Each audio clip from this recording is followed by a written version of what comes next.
हमने पिछले वीडियो में पढ़ा था कि ततारा ने वामीरो के पास जाकर उससे आग्रह किया कि उसने अपना इतना मधुर गीत आधा क्यों छोड़ दिया है, अधूरा क्यों छोड़ा है। वामीरो ने बड़े रूखेपन से उसे कहा कि वह अपने गांव के अलावा किसी और गांव के युवक से बात नहीं कर सकती। ये गांव का नियम था।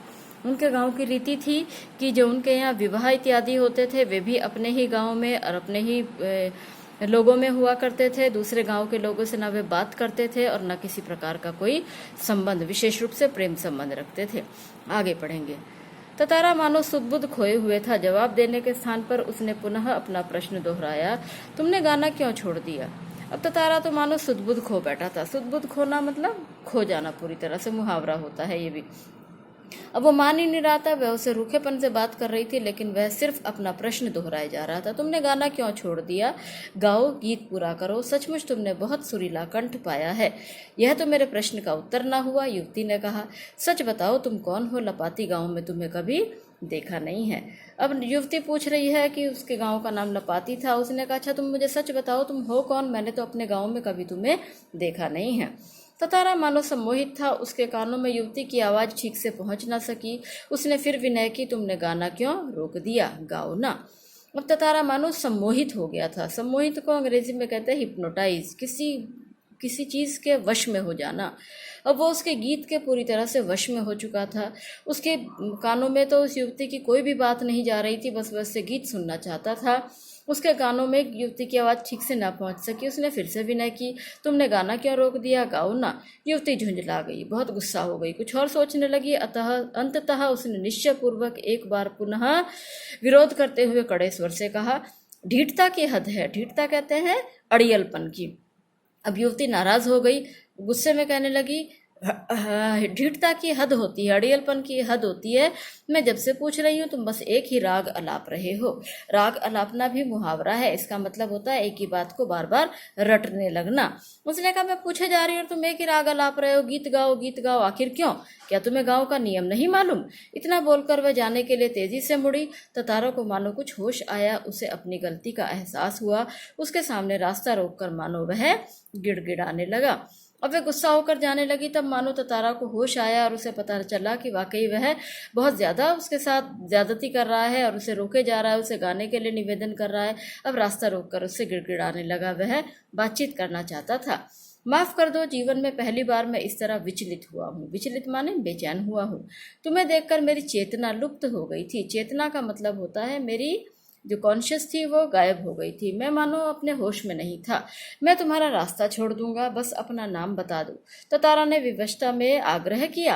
अब ततारा बेचैन हो गया था। विवशता माने बहुत बेचैन हो गया था। बस वह आग्रह किए जा रहा था, अपना नाम बताओ, अपना नाम बताओ, गाना गाओ, गाना पूरा करो।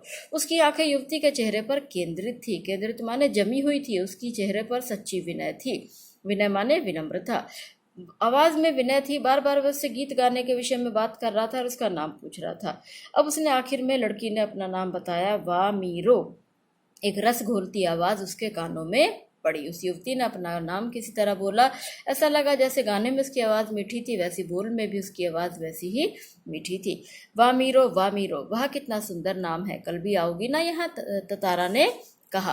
अब ततारा उससे बातचीत करना चाहता था, उससे आगे मिलना चाहता था। उसने कहा, क्या तुम कल भी आओगी? नहीं, शायद कभी नहीं। वामीरो ने अन्य मनस्कता पूर्वक कहा। इस शब्द को ध्यान से देख लीजिए। अन्य मनस्कता पूर्वक का मतलब होता है अनमने भाव से। वामीरो ने बड़े अनमने भाव से, बेमन से कह दिया, नहीं, कभी नहीं आऊंगी मैं।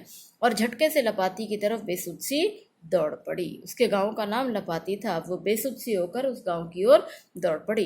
पीछे ततारा के वाक्य गूंज रहे थे, वामीरो, मेरा नाम ततारा है। कल मैं इसी चट्टान पर प्रतीक्षा करूंगा। तुम्हारी बाट जोहूंगा, जरूर आना।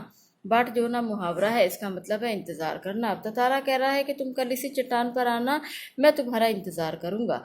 वामीरो रुकी नहीं, भागती ही गई। ततारा उसे जाते हुए निहारता रहा। निहारना माने देखना। वामीरो घर पहुंचकर भीतर ही भीतर कुछ बेचैनी महसूस करने लगी। उसके भीतर ततारा से मुक्त होने की एक झूठी छटपटाहट थी। एक झल्लाहट में उसने दरवाजा बंद किया और मन को किसी और दिशा की ओर ले जाने का प्रयास किया। बार बार ततारा का याचना भरा चेहरा उसकी आंखों में तैर जाता। याचना कहते हैं रिक्वेस्ट। बार बार ततारा का चेहरा ही उसकी आंखों के सामने आ जाता था। उसने ततारा के बारे में कई कहानियां सुन रखी थी। उसकी कल्पना में वह एक अद्भुत साहसी युवक था। ततारा के विषय में उसने बहुत कुछ सुना था। जैसे पाठ के आरंभ में हमने देखा, प्रथम खंड में हमने देखा कि ततारा कैसा युवक था। सब लोग उसे प्यार करते थे, पसंद करते थे और वह सबकी सहायता करता था, सब उसका सम्मान करते थे।